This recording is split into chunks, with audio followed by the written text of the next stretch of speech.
Magandang oras mga kababayan, mga katiyats, mga ka-treasure hunters, adventure outfitters at lahat ng mahilig sa treasure hunting sa buong bansa at Pilipinas. Meron tayong hiram na video dito kay Fun TV.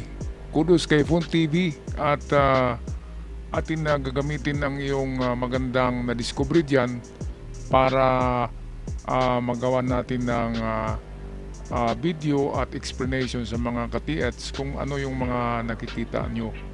Maraming salamat. Pakibisita na rin sa channel mga ka-TH ni Pon TV. Magaling na outfitter vlogger. Talagang lumalabas.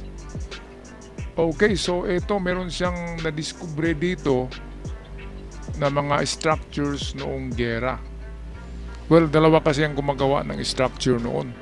Meron akong napuntahan na parang ganito, tinitreasure hunter din dito sa tinitreasure hunt dito sa lugar namin. Ganito talaga yon.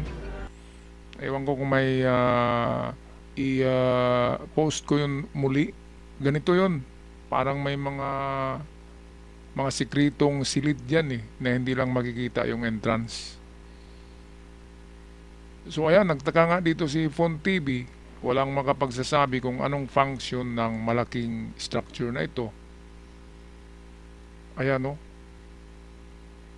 At kanina sa entrada ay merong dalawang parang pansyon na malaki pero solido. At ito, merong parang septic tank na bukas. Mamaya ay atin titingnan yan kung anong nangyari dyan. Okay, pakinggan natin sandali si Fun TV. Okay, ano kayang sasabihin niya dito? Ano talaga? Teka lang. Tignan natin dito sa part na to. Alam ako mahuhulog.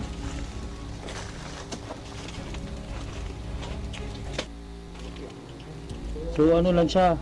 Hanggang dito. Ay, putang mo, bulok sa ilong. Ang bulok sa ilong. Akala ko may sumulpot eh. Wala.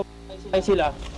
Tingnan kung ano yung meron sa ilalim ng gusaling to. Okay, so ingat ka dyan, Phone TV. At kung may time ka, i-click mo yung collaboration button mo. I-collaborate mo ang channel ko para makonect yung mga ano natin, mga subscribers sa subscribers nyo.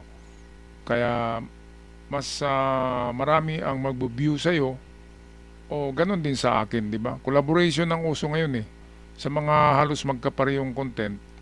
Ito yung maganda kasi ang content ni Phone TV ay adventure at ang atin naman ay treasure hunting.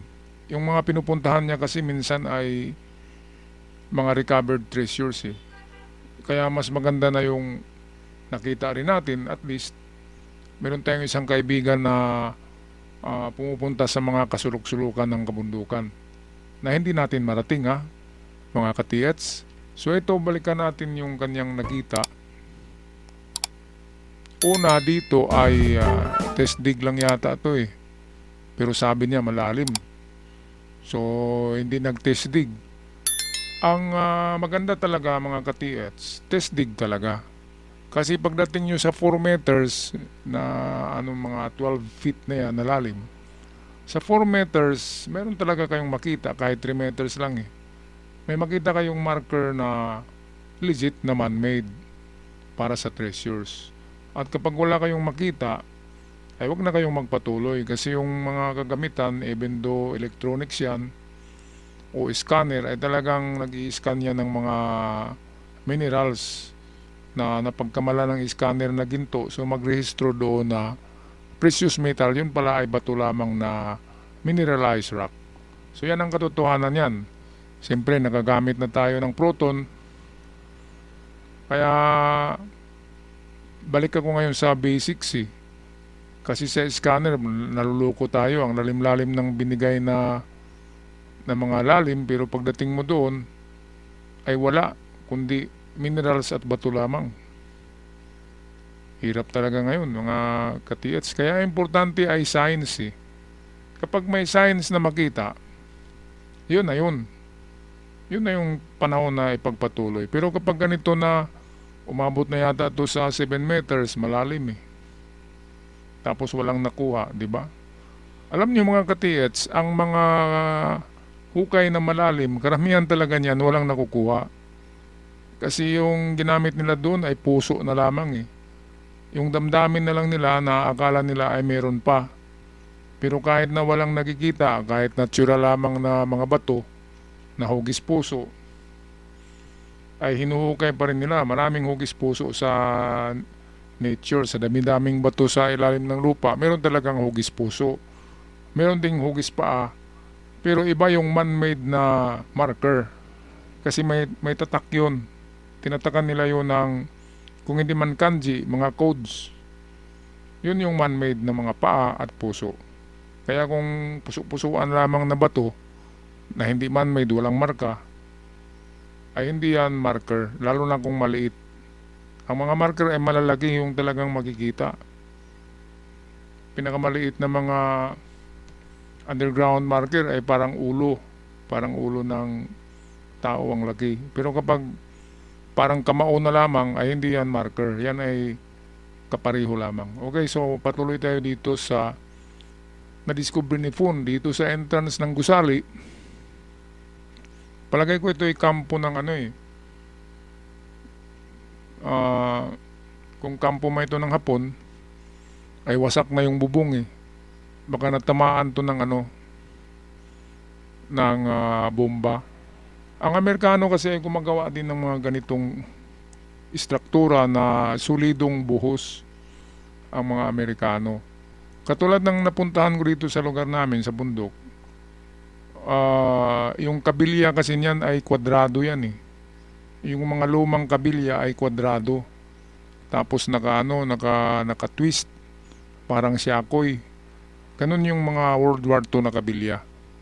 Pero kapag ang nakita yung structure ay kabilya na katulad sa ngayon, tinatawag na deformed bars, ay hindi yan World War II na structures. Yan ay bago lamang. So, ito meron siyang, nagtaka siya dito, ito, dalawang malaking, sabi ni Phone TV, ay parang pundasyon. Hindi ito pundasyon kasi nakalitaw eh. Ang pundasyon ay nakabaon. Yun yung footing. So ito yung twin structure eh. Solido siya. Pero sinubukang bakbakin no, ng mga ka-TH natin. Sinubukang binakbak nila oh. Yung ibabaw pero wala eh. Pero hindi natin alam, baka mayroon pa sa gitnaan yan eh. Solido kasi siya oh. Ano bang purpose niyan? Yan ba ay parang cover na hindi sila tatamaan ng kanyon o kung ano man? Ay ano? Dalawa. So, pwede ngang merong laman yan, yung ganyan. Pwedeng pinalamanan yan. So, kailangan talaga nyo ng magandang detector na makapag-identify na ang laman niyan ay precious o hindi precious metal. Okay, at kung bibili kayo ng mga detector, bisitahin nyo ang Bourbon Electronica or tawagan nyo. Meron akong number dito ni Roniel Bourbon. Sabihin nyo lang ako ang nagrekomenda sa inyo para entertainin kayo ng mabuti. Lalo na ngayon, December, merong sale doon. At humingi kayo ng discount, gamitin nyo lang pangalan ko, kay Roniel. Okay, so pili lang kayo doon according to your budget.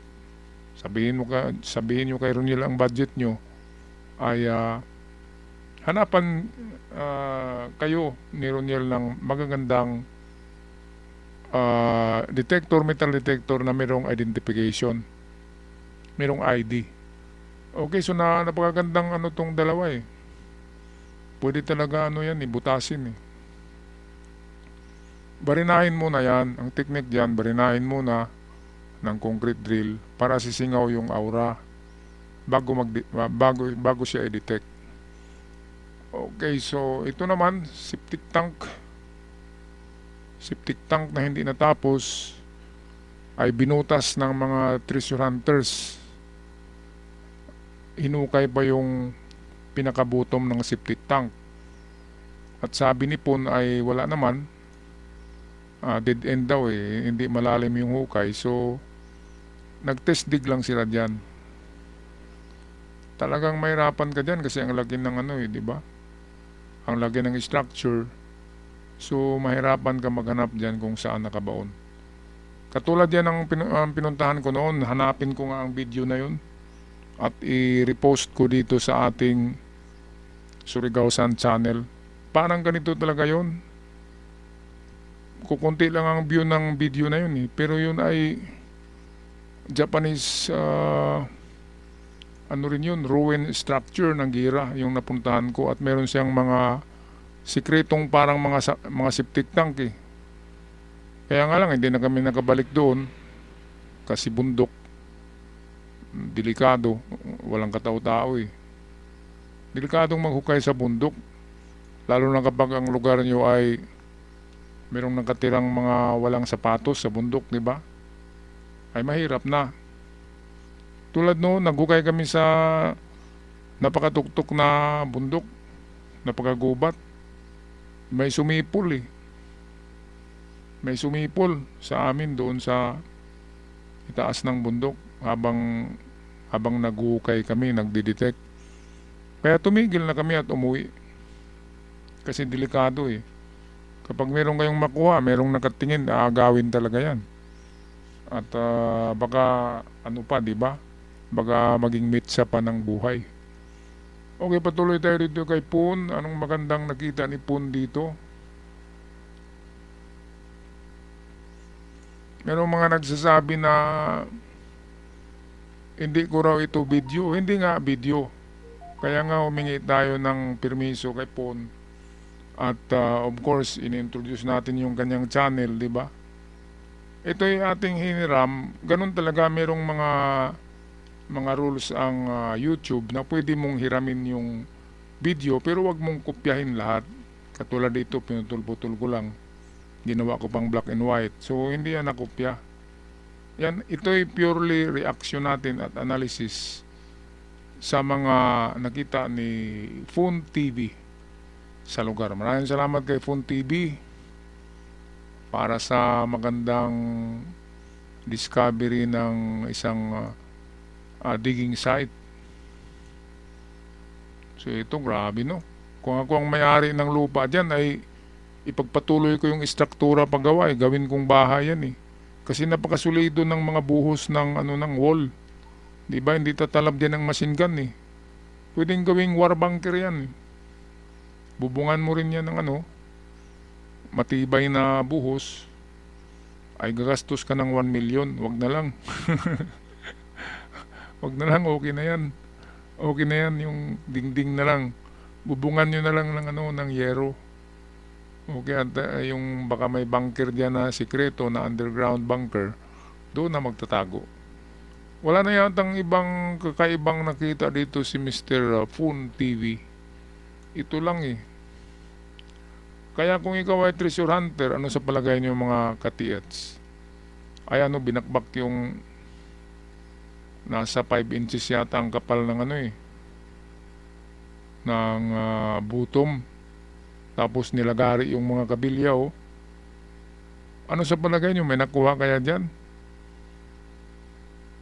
May nakuha kaya? Septic tank yan Hindi lang tinapos. Ayan Hinukay kasi Pwede rin na mayroon. Kasi yung mga septic tank pinaglalagyan nyo ng hapon Pero ito kakaiba kasi binuhusan na. May flooring na siya. Bottom flooring. At makapal yung buhos hindi basta-basta Kaya pwedeng meron dyan. At ang palatandaan na itong septic tank nga, di ba? At madali lang yan doon sa kanilang mapa, ilagay lang doon na nasa baba or bottom ng septic tank o nasa ilalim ng septic tank ang item. Kaya pwedeng hapon ang bumalik dyan at binutas yan. Ang hapon kasi kapag nagbaon ay binabaon yan sa mga unexpected na lugar katulad nito. Kaya magaling din ang nag-ano dyan Kasi may nakasulat sa dingding dito pagpasok pa lang ni Puno. Ito, start start on ano ba itong nakasulat? Starting project, ano ba yan? Nakasulat yan ang date ng ano ng pag-start nila ng proyekto.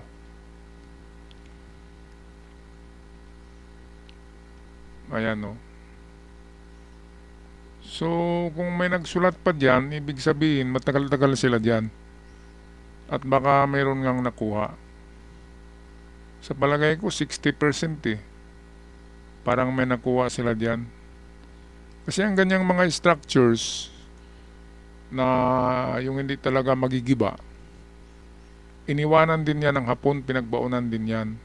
At ang pinaka-the best na tingnan dyan sa structure ay ang 4 na kanto ng building. Sa 4 na kanto ng building, sa mga footing niyan, meron silang inilagay sa footing. Meron akong listahan ng mga ng mga lugar kung saan nilalagay ng Hapon ang mga item, katulad ng railway station, itong mga boundaries ng mga lugar, mga Y crossing, lumang simbahan. I-repost ko nga yon mga ka-TH para meron kayong reference kung anong pwede niyong i-treasure hunt ng mga lugar. Hanapin ko yung video na yon. I-repost ko ulit. Katulad kasi nito, isa ito na nasa listahan ng Hapon na pinag-iwanan nila yung kanilang mga kampo. Ang sikreto talaga dyan ay una, septic tank ng old camp ng Japan. Kung wala sa loob ng septic tank, tama yung ginawa ng nag-treasure hunt na binutas yung bottom kasi pwedeng binuhusan. Ang pangalawang paghanap niyan ay sa 4 na sulok, sa 4 na corner, sa footing. Doon nila binaon sa footing mismo. Isa sa 4 na sulok. So, 4 na tisdig ang gawin, di ba? Di ba kwadrado ang building o rectangular? Yung 4 na corner doon. At most probably, ano ba ang alam nyo mga ka-TH? Sa 4 direction, saan ba nilalagay palagi ang tinatawag na quick deposit? Kasi yung iniiwan dyan, mga quick deposit lang yan Hindi yan yung Big Depot. Ang Big Depot kasi nakadesinyo yung tunnel niyan At ginawa ng matagal, halos isang taon yan ang paghukay nila Mga 6 months, 4 months. Basta't mga tinatawag na emperor treasures.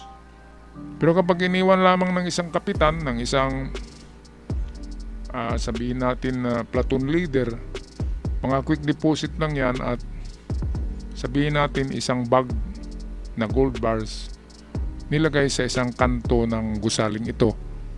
At ano ba yung madaling hanapin na direksyon? Sa ating lesson 101 noon sa treasure hunting, saan ba ang location ng Japan? Ibang Japan is the land of the rising sun. Kasi doon sumisikat ang araw sa Japan Sa Japan malaki talaga yung araw kapag sisikat. Kaya tinatawag na land of rising sun. Yan ay east.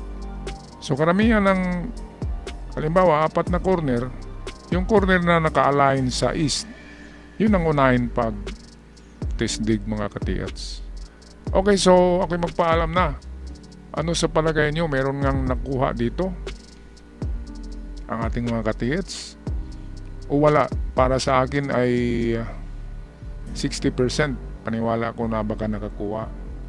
So, merong tsansa na nakakuha. Okay, maraming salamat kay Fun TV. Paki-collab sa aking channel Fun TV para makaabot ka ng 1 million subscribers.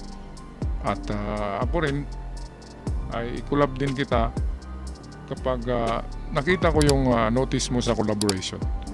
Okay, maraming salamat sa lahat ng ating mga ka-TH na patuloy na nagsubaybay sa ating channel. Hanggang sa muli, paalam at ingat ang lahat.